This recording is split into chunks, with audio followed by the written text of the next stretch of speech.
Hello and good morning, everyone. My name is Adam. I'm head of sales marketing at the Institute of Sales Management. We are joined today by Brett Goodyear, which happens to be perhaps the greatest name in the history of sales. He is a market director at EMEA Challenger Inc., and he has agreed to join me and my colleagues at the ISM, I guess, on a completely unscripted interview. It's almost like This Is Your Life, but without the red book, if anyone can remember that program back in the 80s.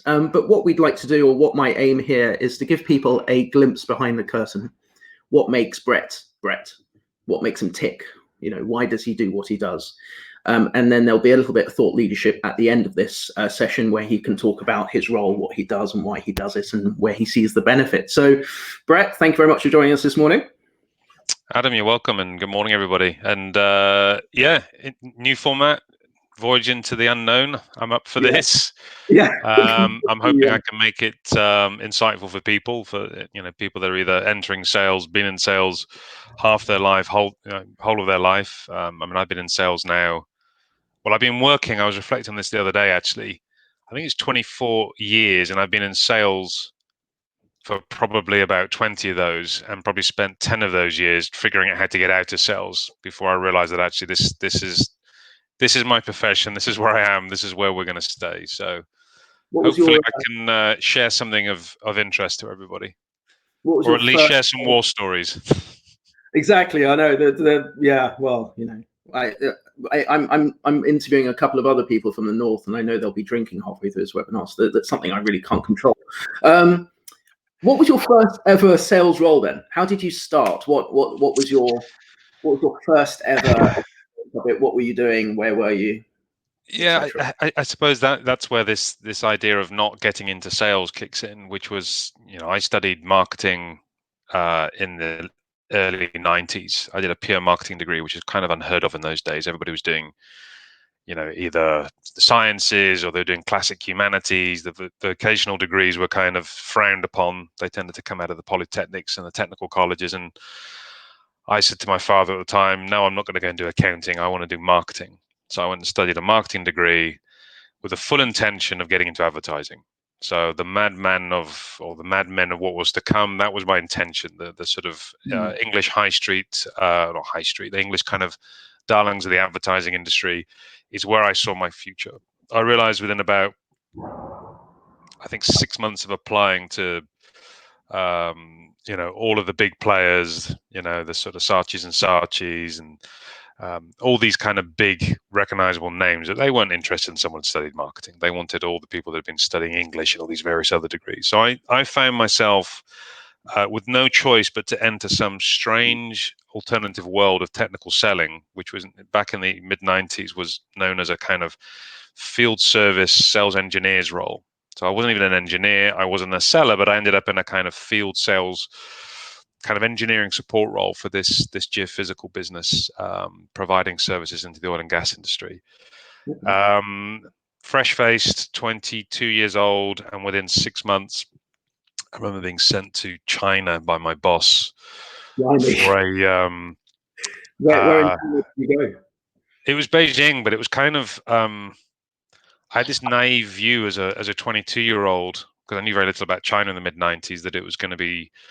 I was going to be walking through sort of the main square in Beijing and see people running around waving red books, and in fact there was this kind of incredibly already industrialized city and very modern-looking city, and I was sent by my boss because it was too important for this trade fair to not have someone representing there, but it was not important enough to send one of the seasoned, kind of veterans of the business. So that was kind of my first field sales gig within 6 months of starting my sales job, was getting into a kind of very tough negotiation with some Chinese buyers.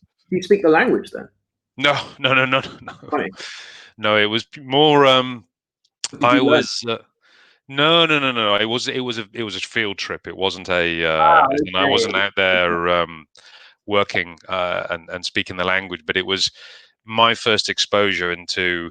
Okay, I've joined this weird, mysterious world where an organization will send you to a trade fair where your job is to sell some product or to support sales on some product, and it was.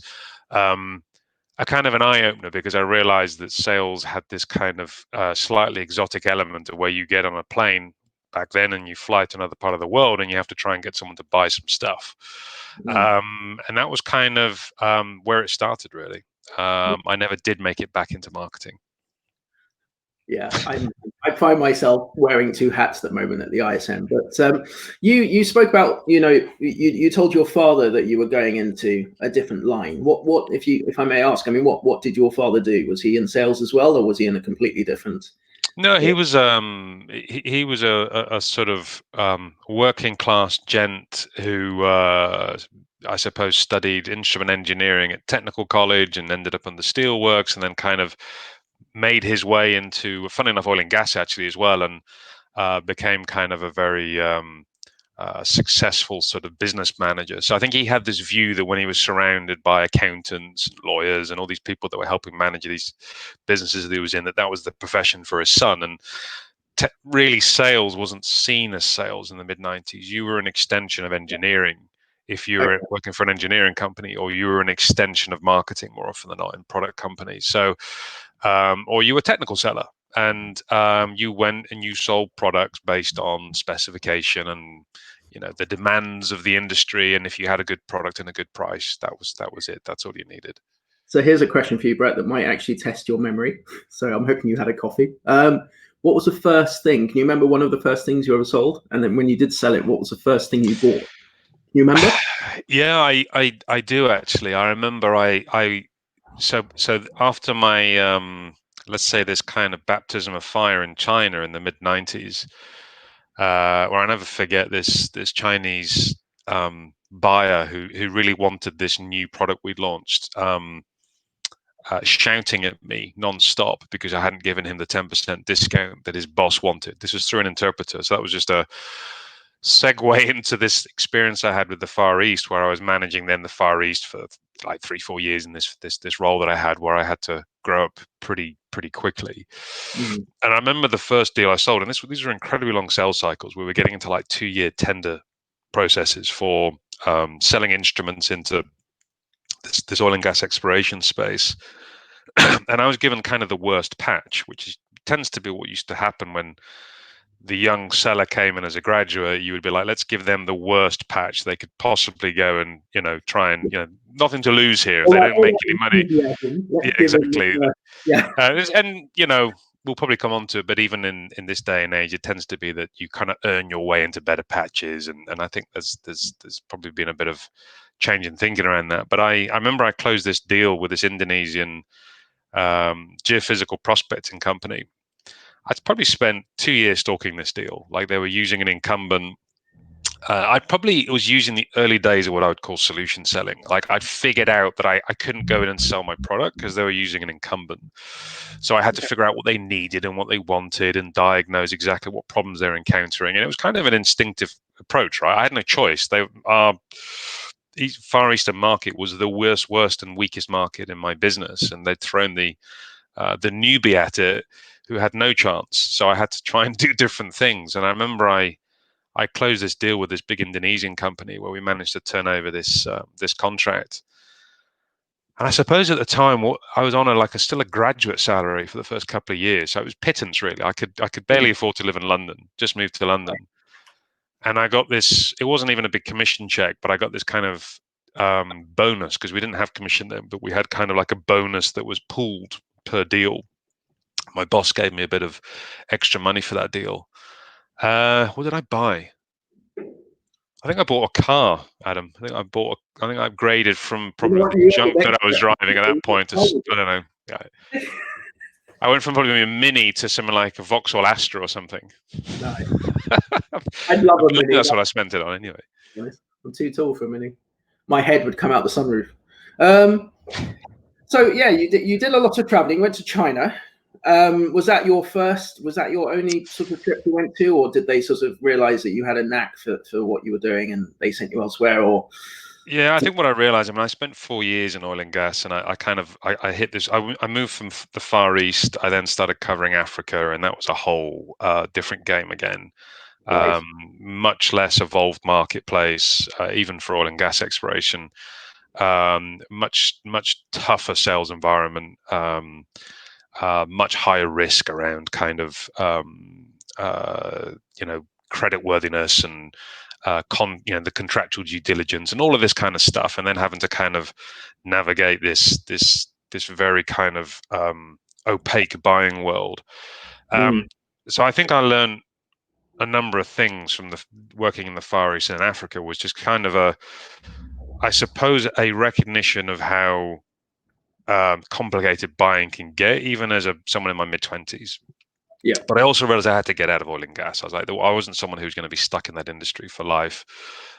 Very cyclical business, and it was on a down cycle just as I got to the end of it. So after spending a couple of years in Africa, I decided to get into more mainstream kind of commercial sales and organizations. So after that, I moved into more like kind of legal services sales. I did about 6-7 years across a variety of roles in companies like Hayes, when Hayes was a big PLC before they broke it all up. And then a couple of large organizations that were big players in the data space in the UK for the next kind of 7-8 years.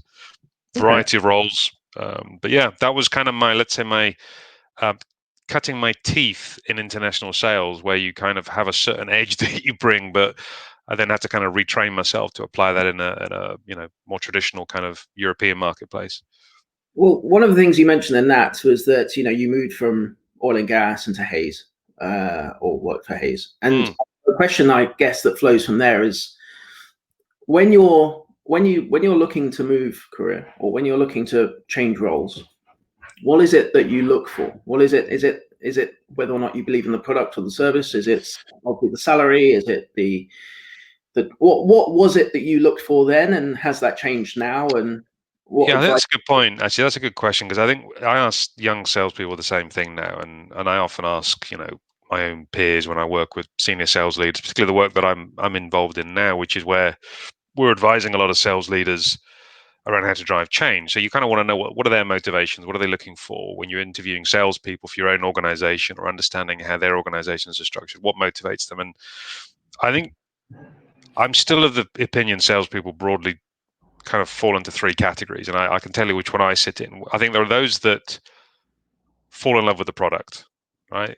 They believe in the product. They believe this is a great product to sell, and they want to go and sell the product. And they'll move across different organizations, different industries, finding that really good product to sell. I think that's kind of coming to an end of its era, because products are becoming so continuously disrupted by new players in the market, and this proliferation of technology.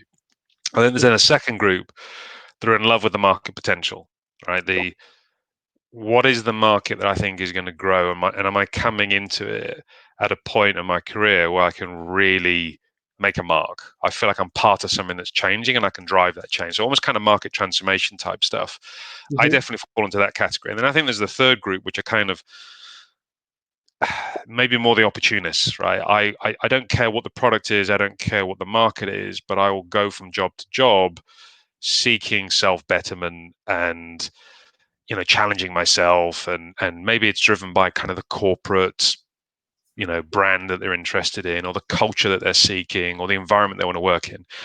I honestly think you can put people into one of those 3 categories, and that's why you see people that are in technical sales for life, because they just are married to the product. You see people that are perpetual hoppers moving into different growth markets, which is kind of where I've probably placed myself. And then there's the people that do the job hopping because they want to find that job that gives them fulfillment, all roles within the same organization. Okay. So what was the one that made you join Hayes? What was the decision that made you join that? Was it service? Was there any travel with it? Was there? No, it was very much I needed to get out of oil and gas. I was still young, still fresh into sales, but I knew I'd built up some really good kind of I'd almost call it battle-hardened experience of frontline selling, and I wanted to I needed to build my own kind of competency set. So I think that was more the move into Hayes. I think when I moved out of Hayes into the legal services space, which was kind of an adjacent business, because I hopped from Hayes to a company called MDA, who don't operate in the UK anymore, but they were a big Canadian PLC that were trying to set up a public-private partnership to basically digitalize the entire land information space in the UK. So everything from online conveyancing searches to where you get your ordnance survey data from, to kind of figure out where your land title exists, or trying to define the title of your land. All of that was in desperate need of being developed. And for me, that was like this incredible growth market. We were moving from a market that was or an industry that was archaic, like physical mail being exchanged between lawyers and mortgage providers and buyers and sellers, and it was just archaic. Like the anybody who's bought a house, as I'm sure most of the listeners have here, know it's an incredibly painful process. And the UK buying and selling market, the conveyancing market, is literally in the dark ages. It still is to a certain degree. And so there was this huge opportunity to start to transform that. And I was massively excited by that. So that was kind of what I spent 7 years doing, as everything from a strategic account manager managing Magic Circle law firms to help them adopt these new online and pretty kind of revolutionary techniques, really, I suppose, as well as technologies in the early 2000s, to kind of running big channel teams, trying to get estate agents to adopt these kind of new ways of interacting with law firms and surveyors and mortgage lenders. So I think that for me was one of those big market transformation drives, where you sort of follow the market and you don't care too much about what's happening on the ground in terms of how much you get paid or how much money you can earn or what your day-to-day targets are. Okay. Well, look, we're coming up to the point where I'm going to ask you a couple of questions about what you do at Challenger. But before I do that, one last question on this foray into your life. I feel like I do need to give you a red book. I might look into that, see if we have the budget for the red book for This Is Your Life. But one of the things was, when you do jump from role to role, have you personally looked into any sort of qualifications or training, or has it always been experience that's got you that new role? Is there any, at the ISM we offer sales qualifications as an example, but is there a desire, or was there a desire within yourself to go to college or learn any new skills that you perhaps didn't have, or did you just learn? No, I think that's a really good point, Adam, because I think there's a real drive to professionalize sales, and I welcome it. I think it is necessary. I think there is a sort of unfortunate perception across certain organizations that sort of selling is a lower form of profession to sometimes marketing, certainly sometimes other commercial functions, depending on how they're structured, and certainly the traditional functions, whether it's operations, finance, any kind of delivery function, manufacturing function, if you're in a manufacturing organization. And I think that's been evolving over time. But I think in if I look over the last, in business services, maybe it was more recognized. So I think the circles I was in, probably in the business services space, is people would recognize the work you'd done, and they would go for the traditional, well, let's understand what your sales process looks like. Let's understand whether you hit goal. Let's understand whether you're a performer, right? Whether you've got demonstrable performance, which is, as any sales leader knows and any HR partner knows, is incredibly tough to verify and validate when you hire anybody.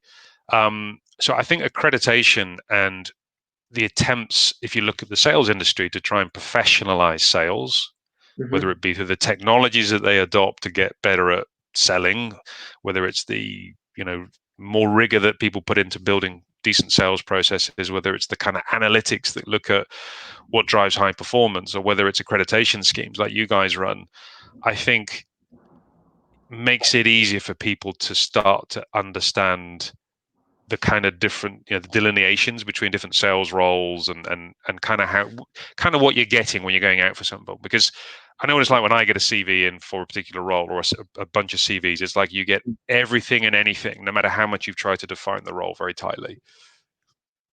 What's the first area you look at on someone's CV? If someone's looking to join your organization as a salesperson, what do you look at? Is it revenue? Is it how long they've stayed in roles? What's important to you, or what's important to someone in your? I mean, I think it obviously that's a tough question to ask holistically, but I'll try and do it, because I think obviously it depends on whether they're are you hiring an SDR? If you're hiring an SDR or someone in the kind of, let's say that the very early stages of their career, untenured, but it has an interest in entering the sales profession, and it could be into some kind of inside sales role. It could be some kind of sales development role. Mm-hmm. You are clearly limited on what you can look at other than degree and aspiration, right? So you have to interview slightly differently. You have to look at what type of degree they did, where did they spend their time doing either work placement, did they do any internships, and these things I think start to matter. Like what is their motivation? And it's a bit like that old story I told you about thinking I had to study marketing and advertising to get into advertising. Senior advertising execs didn't want people that had been studying advertising and marketing because they wanted to teach you. So I don't think the profession needs people to come in having, high quality business degrees and, they've done all their internships in working in a busy sales office. But I think you've got to have the right mindset, for sure, and a good quality degree that has some business kind of perspective, I think. It doesn't matter what it is, really.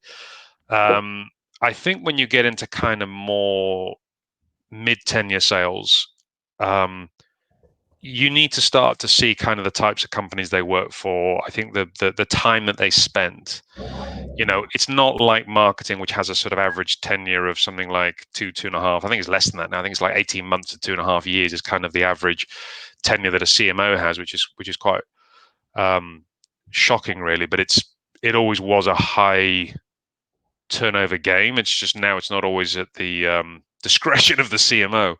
Sales had a bit of that as well. People move around, but if people move around every 18 months, it's a bit of a concern. Have they actually even been able to string together enough quarters of performance that you could verify?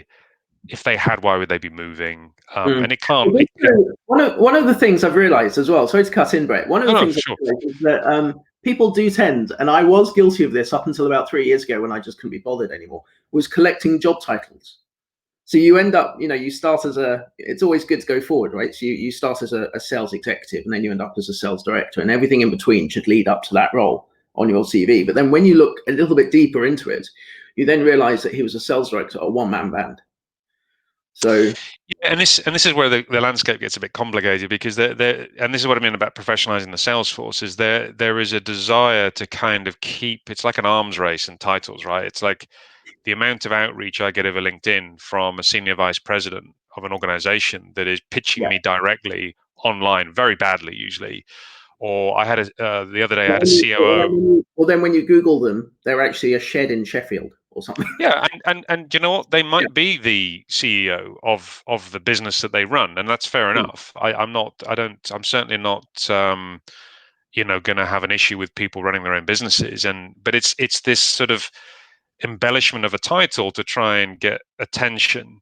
Yeah. And I think the risk is that it just feeds back into this kind of diminishing and diluting the importance of sales and getting the titles right. And you're absolutely right. The desire to feel loved by your peers, isn't it? That's right. And I think there is an element of, if you've been in the industry long enough, you can see through that, right? You know that if someone has worked as an account manager, then they've progressed into key account management and maybe strategic account management, they are probably following some professional vein into being a very good custodian of client assets, like big customers, big opportunities, and that's what makes them work, right? If someone has a business development trail, you can tend to sort of pick that out. And you sometimes get some odd roles, but I think it's when you see that hopping around from role to role, it goes up, it goes down. And again, people have the opportunity to decide not to be a leader anymore. I mean, I did that certainly in round about 2008. I stepped into a leadership role for 5 years. And then in 2000, I think round about 14, 15, I decided to step into an individual contributor role. Now, this was a senior consulting role, but it was still an individual contributor role. And then in the last 3-4 years, I stepped into leadership again. So I think people do that, but it's understanding where those different levels sit against each other, I think, sometimes. Okay, so we are going to move into what you do now, where you are. For those who are listening, Brett is a sales marketing director at Challenger I would suggest you go have a look at their website after this. But Challenge, if you don't know, they're a global training provider, and they have research-backed methodology. I never say that word, Brett. Even when I was on the phone call with you, I couldn't say that word. Can you say that word to me? Methodology. There you go. There you I've not go. even had a glass of wine this morning. I just can't do it. A-level English taught me nothing. Anyway, we're going to get on to Challenger now. So what is it you do now? What's your purpose? What do you enjoy about it? All these questions are coming. We'll probably have another 20 minutes of this, and then maybe have some questions and wrap up. So, yeah, crack on, Brett. What do you what is it you do? What's the best way to kind of summarize this and keep it simple? So, completely unscripted, by the way. Say again? This is completely unscripted. No. I think people will figure that out, or if they haven't already. I think essentially, I'd be surprised if half of your listeners haven't heard of the Challenger Sale, which was a book that was written 2010, 2011. It's based on a body of research an organization called CEB developed over the space of about 2-3 years. It then culminated in the book, The Challenger Sale. That became a methodology. So it became a methodology that CEB, which I joined as an organization, actually took as a principle of what does high performance look like from a data perspective that we were able to study across all these different global organizations, and actually turn it into something that you can create as a skill set and train people on. So I entered into CEB. Actually, there's a interesting backstory to that. I was running this building technology company in the UK. In fact, funny enough, I set it up for this Australian entrepreneur who had an incredibly successful business in Australia, but wanted to set up in the UK with this technology product that he had that was quite unique. And I set it up in 2008. So I think most people remember on this call what happened in 2008. It was probably the worst time to set a business up. Yeah. What made it worse is we were selling the building technology into commercial building owners who were fund managers. Essentially, people that run these buildings are fund managers and asset managers. So, as you can imagine, they were somewhat impacted by the financial crisis. Clearly, what we're going through now probably makes that feel like a bit of a splash in the pond, but at that time it was serious. And I remember I used all of the tools and tricks that I knew to try and start approaching some of these large target prospects. And it was only when we kept sort of landing flat on our faces, we couldn't even get meetings with these fund managers. I realized we needed to do something a little bit different. And I found a slightly different way, a slightly different kind of message to take to the market that got me the meetings. And then I found that actually the way in which we landed our first deal in 2009 is we did something quite revolutionary, I felt at the time. I remember my CEO and I had a big argument about it. He wanted all of the stuff that was our IP and all these great projects that we'd run in Australia and Dubai and Hong Kong. He wanted all of that at the front of our presentation slide when we're going to go and see this fund manager who finally gave us access after about 3 months of trying. It was a company called British Land. For people who don't know, is probably the second largest real estate company in the UK, commercial real estate company. And I had this big argument with them, and I said, they don't care. We're going to go and see a fund manager. They don't care about our technology. It's not of interest to them. I'm not even sure they care about what our features and benefits are. We've got to come up with a story that actually matters to them in this moment in time right now.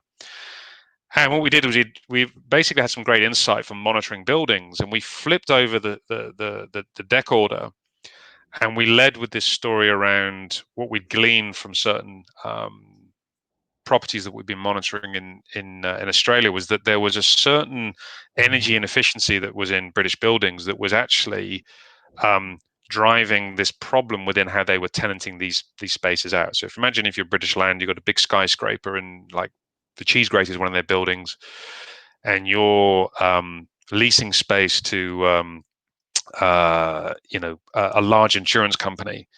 We had some really great intel that said that an insurance company right now cares a lot about their CSR. And if they don't actually, British Land didn't have a solid operating space, they were going to struggle to renew these tenants who, because of the global financial crisis, were actually going to start looking at some of their early lease breaks.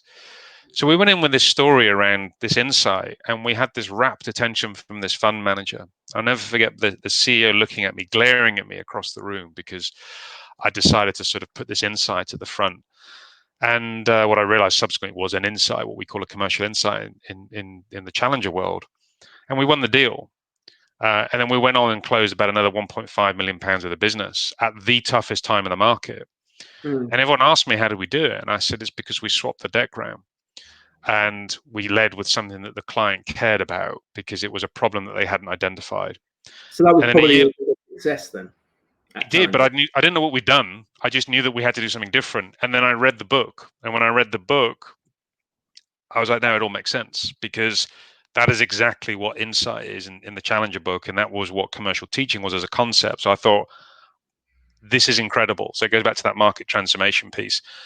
I've got to get involved in this. So eventually, when I finished up with that business 2-3 years later, I discovered that CEB had a business that was the Challenger business. It wasn't just a book. It was a business which was the research department or research practice that actually was building out this research and this incredible insight that they had into how sales and marketing leaders worked. But there was also an arm of the business that implemented Challenger programs, and I joined that business.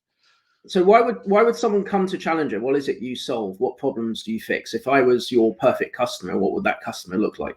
Who are you trying to attract, basically? Is that an easy question or not? No, it's a very easy question in a way, because when we were spun out of Gartner, because CEB became Gartner span out this Challenger business that was the implementation arm of its research practice. Kind of our mission became very simple. It became, yes, we were a training company, so we train people on Challenger skills. Yes, we were kind of a consultancy as well, in that we help people build these insights and these messages. But it became very simple around, how do we help organizations build better demand? That's, if I was to really simplify it, is what our attempt is with clients is to say, no matter what you're doing right now, and it probably is somewhat effective or quite effective, if you're relying on demand to come to your front door in a shrinking economy, you're going to have to switch to driving demand and creating demand. And what is the best approach to doing that? So the way in which we implement Challenger is to try and create that ability for organizations to drive demand. Okay. And we know that from the data and the research, and we've continued it even as a standalone business now that we've been spun out of Gartner, we continue to run the analysis on what drives purchasing decisions, what seller behaviors are more likely to drive a purchasing decision, and what seller skills and approaches are more likely to drive a customer to think differently about their business, that then in turn drive change, that then in turn drive demand. That's it. That's the name of the game, and it's, never more important than now, I would say. Well, after this webinar, I'll invite Brett to ping an email to everyone who has registered with a little bit more information about what he does. And if anyone wants to get in touch with him, please do, and connect him on LinkedIn as well. So that's a reminder for people to do that. But one of the things, I guess, I think is that I was speaking to my COO, Roger Bradburn, about I'm going to take a little turn, and then I'll come back to the point, which is LinkedIn recommendations. When people write you a recommendation, they always say how amazing you are. Wouldn't it be awesome if one person actually wrote you a recommendation that was almost an anti-Christ of a recommendation? He is absolutely useless. And would you shout about that? Would you shout about the fact that you've messed up? And I think one of the challenges I think most companies have, or maybe, is that they talk too much about how awesome they are. They never really touch on when it goes wrong, what they've done, and how they've done to correct it. So have you ever had, not particularly a Challenger, maybe you can talk about something at Challenger that might not have gone right, but has there been a moment where you've lined all your ducks in a row for a particular project? Forgive me, I've been surrounded by Americans for a few days, so I say project a lot, which is really annoying. But has there ever been a time when you've had a product or service and you've done all the research, you've done everything, and it's gone wrong, and it's gone wrong really badly? And if it has gone wrong really badly, what did you learn from it? I mean, this may be a bit of a cheat answer, but I bet I wouldn't mind saying I'm speaking for half, if not every single person on this call. I would say right now, every quarter, I'm seeing deals collapse at a point where we've done everything right. I'm talking even for our own business. Never mind what we see with our clients' businesses that we're advising them on. I've seen impeccable inspection at every stage of the sales cycle. I've seen great consensus building around getting an army of stakeholders that we know are ever increasing. We know from the bio research that we do periodically and what drove the original Challenger research that, there's something like 10.2 stakeholders on average in the buying process. Well, that's fine. Even when you get all of those aligned, or as many as you can, and you've tried to mobilize them to a decision, when you then end up in contracting, and then you end up in the final stage of a deal cycle, what is alarming right now is the number of deals that are falling through. So I think it's a bit of a cheat answer, but I think the thing that I think we do a bad job of, and everybody does, is celebrating early. Like we've got our consensus, we've got our stakeholder, our primary buyer to say, yep, I'm moving forward. We've got the green light. We've got everybody on board. We've engaged contracting, excellent, or procurement, obviously the historical enemy, but actually if we treat them right, they can be our friend as well. But let's keep them there. Let's keep them as our adversary. Even once we've tackled that game, the amount of times I've seen those collection of stakeholders who are agreed on a project not having connected with the budget holder or the budget. I haven't realized it's been repurposed. And particularly with COVID right now, what we're seeing is there's almost what I call financial sort of martial law being brought into place. I.e., people don't realize they've had budgets taken away from them because they've been repurposed into kind of essential activity or essential cost containment measures, whatever it might be.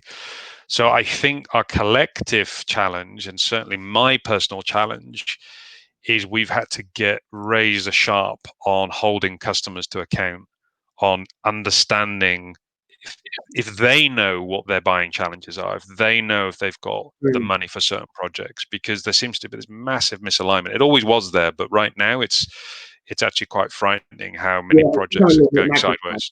Yeah, I think I can speak from personal experience as well. Being a non-profit membership body, is I love working at the ISM, but there was an element of we don't do anything unless we know people will buy it. Right. And we don't do anything unless we know there's value in it, because guess what? If you try it and it doesn't work, you'll have less buy-in to do anything like that ever again in any other project. So I miss the good old days of working in huge companies where I think the only things we used to discuss was which meeting room we should use and what biscuit we should be eating. And we spent hours talking about what minutes it should be on. And we spoke hours about, whether or not the minutes were, in the right blooming brand guidelines. And we spent more about that than during the listen, thing. I don't know whether now is like the most exciting time in ever to be in sales or the most frightening time. And I've had these conversations with some of my guys. I've had these conversations with clients, which is there is an element, if you genuinely believe in sales as a profession and you believe that your role is to do good and to drive positive change in a customer organization with the products that you believe in, now is a brilliant time to be in sales. Customers are frightened, markets are volatile, they're erratic. People need guidance. People need an empathetic approach towards understanding their businesses. I think sales, let's say curiosity, which has kind of been I would say an attribute in short supply amongst a lot of sellers, absolutely critical. I think you can be a real change agent right now. I think for the traditional seller, and I use the word traditional kind of reservedly, who has relied on strength of products, strength of brand, strength of reputation, enjoying the good times, they're the ones that are going to have to reevaluate, because fine if you're in a marketplace that is spiking with demand right now. We're not in a real economy right now. We're in what I sometimes refer to in a couple of my blogs as a bit of a wartime economy, wartime-like economy. The real economics of what we're seeing are not genuine, right? We've got record levels of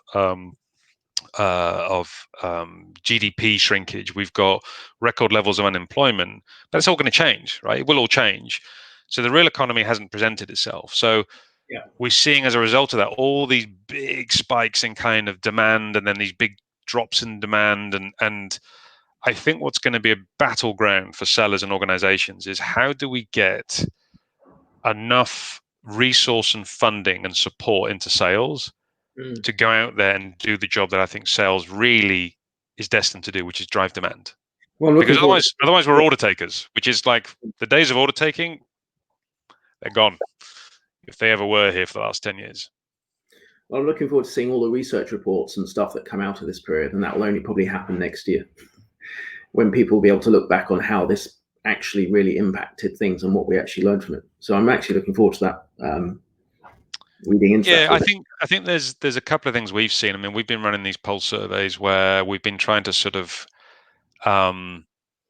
just get a little bit of a sense of how sales leaders are thinking about things as COVID has kind of progressed, and as the kind of lockdowns have both intensified and started to release. And we're seeing some interesting trends. Like if you go into the logistics sector, or you go into some of the healthcare space, there are literally sellers that have been repurposed into customer service.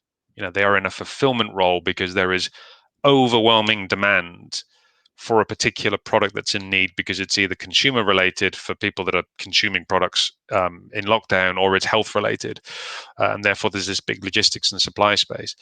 You go to parts of business services and you've got massive furlough schemes running for sellers because they don't know what to do with them, because there is no demand. And the thing that I find a bit troubling is that, for me, half of those sellers at least should be put into the roles that they should be doing, which is how they're going to go and generate demand. Because it can be done. It always could be done. I mean, that was the whole thing in the recession last time around, is you had incredibly depressed demand. So who were the challenges that emerged? The reason we called them challenges in a way was because they were the ones that emerged in this period of uncertainty and were able to sell despite the fact that their peers couldn't. So we're going to need it again. But it's for me, it's getting the organization to realize what the purpose of sales is. I think that's one of the big challenges we're going to have.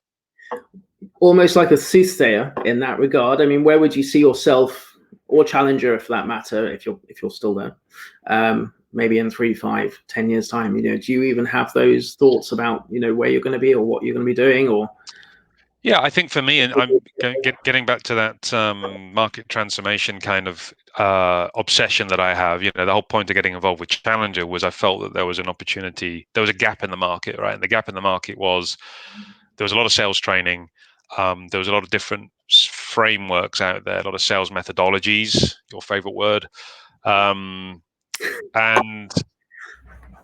they were either appealing to a bygone era.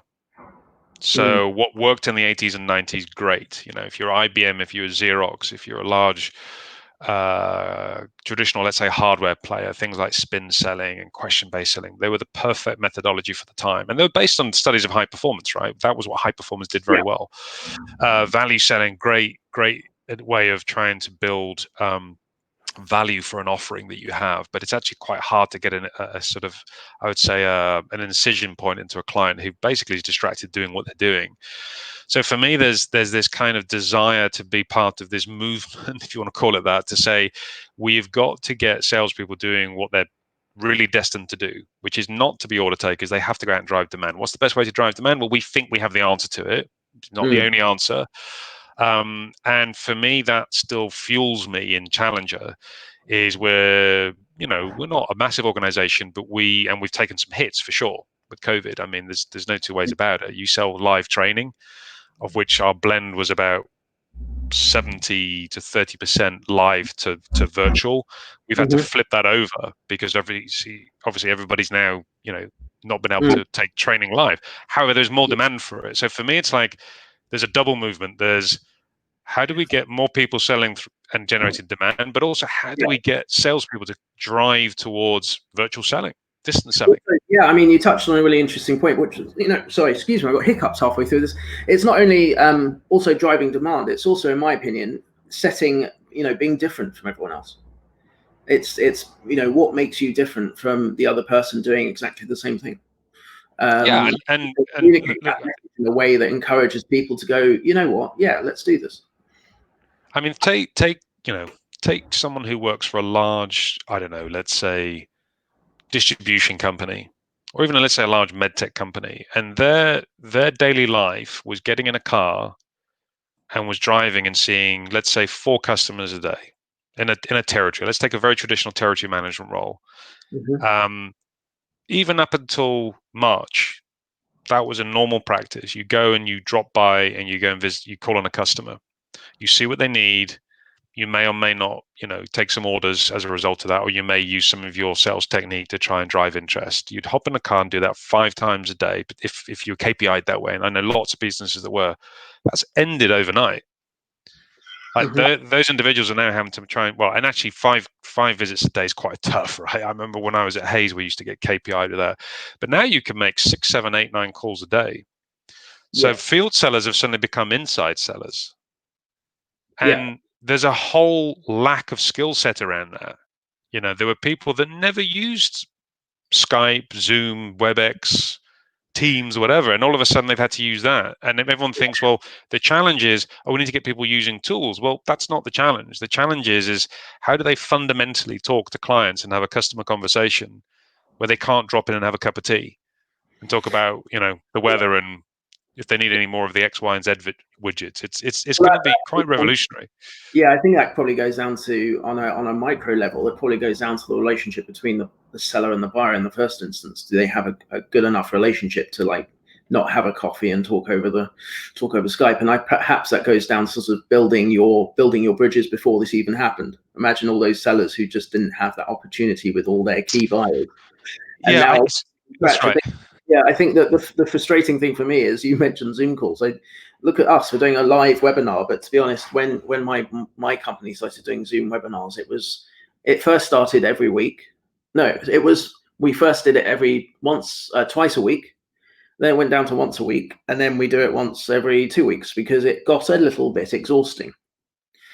So yeah, like I said, I'm going to look forward to reading these research reports that no doubt these huge marketing consultancies out there will be producing about, not only how this affected us as individuals, but also various industries like the sales industry, the marketing industry, consumers, buyers, behaviors. And hopefully next time this happens, and hopefully it doesn't, we'll be able to learn from it a little bit more. And it also probably encourage us to be a little bit more personable in everything we're doing, because we just don't know what's going to be around the corner tomorrow. But I think to wrap this up, because we've got about 10 minutes, and one thing to note is that there is a name Alex McFun underneath Brett's. We are aware of that. Alex is Brett's colleague, but obviously he's not Alex. So we are aware of that. One of the questions he'd come in and ask me if you've got the right person on the webinar. Yes, I have got the right person on the webinar. Is he who he says he is? Thank you very much, whoever just asked me that. Right. As a wrap up, I'm going to invite you to do another completely unscripted. What would your takeaway be for someone who is perhaps out of work, someone who's looking to get into work? Because there's a lot of people like that at the moment. What advice, tips? What take this where you'd like to go? Where Sure. would you like to go with this? If I had to ask you absolutely. 5 minutes, go for it. What would your final takeaways be? I think I'll use a bit of not an anecdote, but a story, which is a true one. I mean, it was started sad, but it became very, very positive. We had our own challenges when COVID hit. We looked to furlough some people. We had to lose some people. I lost a couple of very, very promising salespeople that we just didn't have. We just couldn't hold on to. It was as simple as that. And one of the guys had been in our SDR team for a couple of years. He had kind of beat a path to a field sales role and had just started a middle market sales role. And the reason I'm telling this story is because when he had to go and find another job, which we gave him as much support as we could to do, like you mentioned about the LinkedIn recommendations, we talked about, we also, I helped him with his CV. I did everything I could, but I had limitations to what I could do. This was an individual who this was his only job he'd had since he'd graduated. So and we probably, I think, gathered him in on a milk round. So it was really his first time in the market trying to find a job, and probably the toughest market I've ever experienced in my career to go and find a job. And what I was incredibly impressed by, and this is why there's a sort of point to this story from a sales perspective, is this guy got a job. In fact, he got 3 job offers. And the reason he got 3 job offers is because he treated job hunting like he did selling. So he was an outstanding guy on the phone, and he was relentless and incredibly charming and incredibly actually highly skilled in terms of how he engaged people on the phone. And he realized if he pumped his CV into every single job board, every single LinkedIn advert, every single company he wanted, it wasn't going to be enough. So what he did is he cold called every single sales leader of every single company that he applied for. He bypassed talent. He figured out, using the same skills that an SDR does on LinkedIn, exactly who the key decision maker was. In this case, it was the hiring manager, or maybe even the hiring manager's boss, which was a sales leader, cold called them and pitched himself. What? And this guy, incredible, isn't it? Incredible. And he landed a job a month later, and then he rang me and said, Brett, what do you think about, I've got this job I've just taken, I got 3 other job offers. I'm just about to start this job. What do you think about? He literally had a plethora of choice, and they were great companies, like really, really good companies. Bear in mind, he had 3 months field sales experience, and he was landing account exec roles. So the reason I guess I've told you that story in answer to that question is that is the message I would give anybody who ends up in the job market, unwillingly or as a result of this crisis, is the jobs are out there. I think you have to do your due diligence.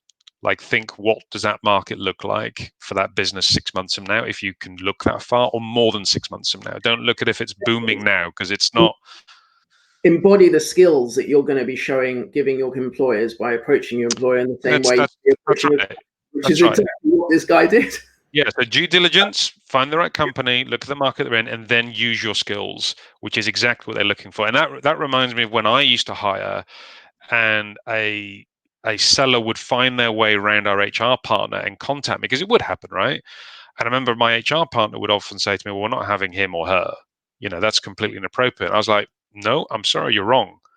This is exactly what I want them to do with my prospects and clients. I need that tenacity, but I need that diplomacy intact. They do it in the right way. So for me, they're top of the pile. So right, it does work. There are 412 people on this webinar who just heard you say that. We've probably just become talent's worst nightmare. Yeah. Everyone, go to Brett on LinkedIn. Please carry on. I think that's the best thing that could happen.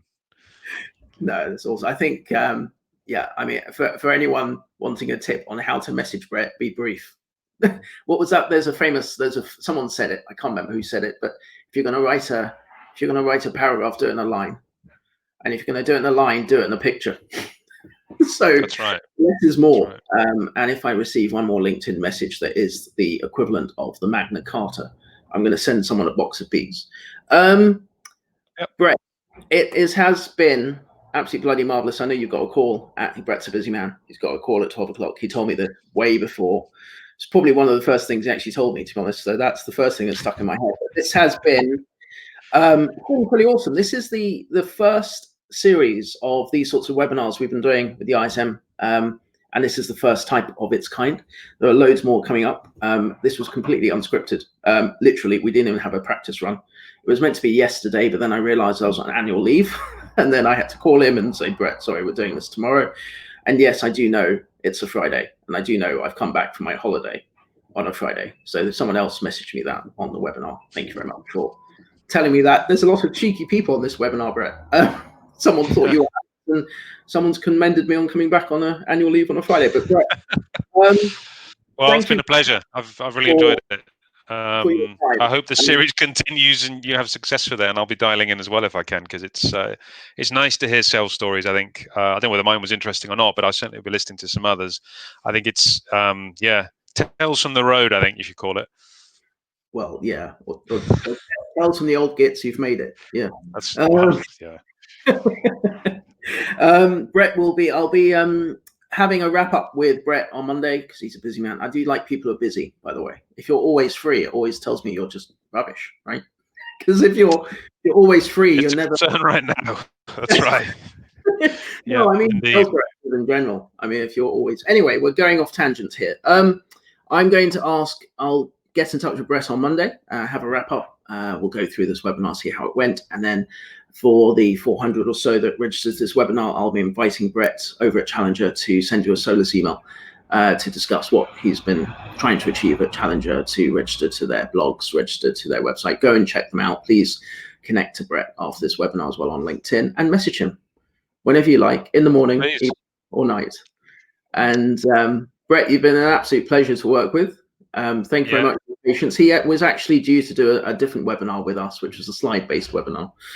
But I managed to get him on this. Who needs slides? Yeah, we've had this debate already. I don't know. I think it was time and a place. Time and a place depends what you're trying to convey. I think this was good. It was nice to have an unscripted conversation. I think we need more of this right now. Everyone's a bit webinar'd out right now with slides, I think. Yeah, just get to the point. What makes you tick? What gets you going, and go from there. And big shout out to my Labrador that didn't really bark at all. He sat in the corner sleeping. So good lad. I'm going to end this webinar. Thank you everyone for attending all over the world, quite literally. I mean, there's some glamorous locations. Honestly, if you're in these really glamorous locations, what you're doing on a webinar with Brett, but hey ho. Couldn't agree more. Absolutely. Absolutely. Yeah, thank you much, Brett. Any last words or say goodbye or anything? No, just thank you for listening. I mean, it's been my pleasure as well. Really enjoyed it. I'm not going to leave any kind of grand sort of final words. It's as you said, people want to get in touch. Look me up on LinkedIn. Love sharing ideas with people, sharing thoughts. I don't mind people pitching. I don't mind being, pitching in return, as you say. Keep it short. But I think more the audience you've got is people that are in similar roles, and I think we've got shared challenges and the same problems to deal with out there. So always open to sharing thoughts and hearing thoughts from others. We need to all keep learning in this business. So I welcome it. Brilliant. Well, thank you very much, and goodbye, everyone. Take care. Yep. Goodbye. Thanks, Adam. Take care.